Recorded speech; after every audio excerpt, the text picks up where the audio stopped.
Falar da Europa hoje, né, eu diria que assim, a Europa vive de fato um drama. Ela vive um drama político, né, um drama social. Aí alguém vai dizer assim, é aquela coisa meio white people problem, né? Nossa, diante dos problemas que existem na África, na Ásia, né, em vários lugares do mundo, o problema da Europa... Não, a Europa vive um problema também. O cenário europeu, primeiro que ele vai mudar de país para país. As coisas parecem se agravar mais em alguns lugares e menos em alguns outros. Mas, assim, de um modo geral, a gente pode dizer que há um avanço da extrema-direita generalizado. Esse avanço, naturalmente, vai se diferenciar de uma nação para outra.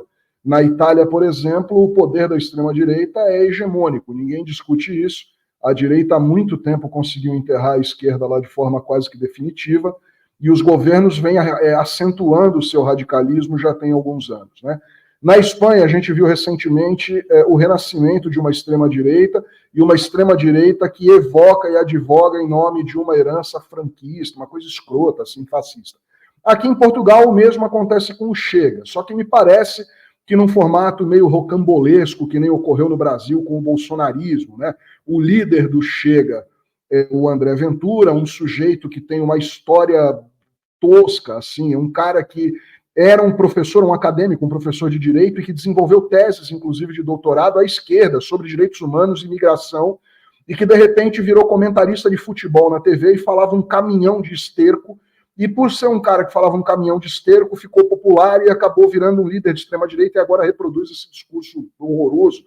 Né? A França tem um problema antigo com a família Le Pen, primeiro com o Jean-Marie Le Pen, depois com a Marine Le Pen, aí na última eleição ainda teve o Eric Zemmour lá, apareceu um terceiro extremista, enfim, esse problema vem crescendo. A questão da imigração não dá para a gente fechar o olho também.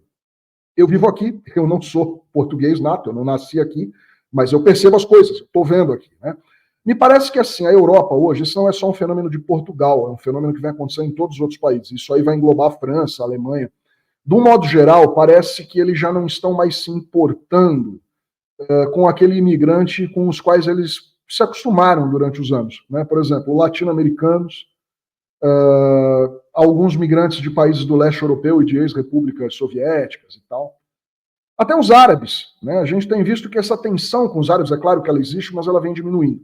A Europa vem sofrendo um fluxo migracional muito devastador de alguns anos para cá, muito grande, né? Muito assim, muito volumoso, de pessoas vindas do subcontinente indiano, muitas pessoas vindas da Índia, do Paquistão, de Bangladesh, do Nepal, né? De países daquela região mais central da Ásia, mais já para o Extremo Oriente.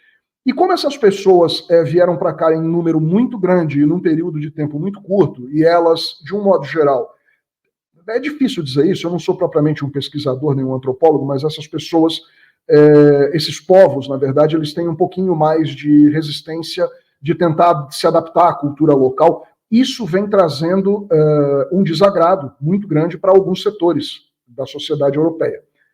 E o que acontece? Os partidos de extrema-direita naturalmente fazem uso disso, eles começam a explorar essa insatisfação das pessoas. Soma-se a isso, como a Yara estava falando, e a Ana também, a questão recente do conflito, da guerra na Ucrânia. É interessante que assim, o Putin ele joga parado, né? Ele, na verdade, ele fica meio de líbero ali só. Assim, ele atacou a Ucrânia, ok. Mas ele não faz ameaças diretas, digamos assim, à Europa. Ele só reage a esse incômodo, digamos assim, que os líderes europeus apresentam, né? O Macron está o tempo todo ali assanhado, já disse umas 2 vezes que se bobear, ele manda a tropa francesa para lá, né? E que ele quer instar a OTAN a dar uma resposta e tal. Fica essa encrenca. A Rússia, como eu disse, parece que joga parada, ela atacou a Ucrânia por razões que a gente conhece, e conseguiu botar medo na Europa. Eu não sei se era a intenção, mas se era a intenção, ele conseguiu. Se não era, ele também acabou provocando isso. Né? O fato é que a Europa vive essa encruzilhada, essas questões da migração, do surgimento de uma sociedade muito mais conservadora, as questões militaristas envolvendo a Rússia, alguma suposta ameaça ao Ocidente aí por parte da mega potência nuclear russa, né, da Federação Russa, tudo isso entra nesse caldeirão. E o que a gente percebe é que isso vai refletir profundamente na eleição para o Parlamento Europeu. Não à toa, candidatos de direita e centro-direita, que até pouco tempo nem eram tão populares, agora estão super populares, assim, em propaganda, em tudo quanto é canto. Tem um rapazinho que era da televisão, da CNN, né? Ele parece o Nicolas, é meio rapazote, assim, meio frangão. o Sebastião Bugalho. Ele era repórter, apresentador aqui de telejornal da CNN, de repente rasgou a fantasia, se filiou ao PSD, assumiu uma coisa assim de, sou direita liberal, sabe aquela coisa cheirosa, assim, que nem era o PSDB nos áureos, né, anos 90. E aí o cara assumiu e é candidato, e super bem cotado. Aqui do lado de casa tem o outdoor dele. Todo dia que eu saio para dar uma corridinha, eu tenho que dar de cara com os cornos dele no outdoor aqui perto. Então, assim, a direita se assanhou muito e vem encontrando terreno fértil para isso, com as questões da migração, com as questões militaristas, dessa suposta ameaça que a Rússia impõe à Europa.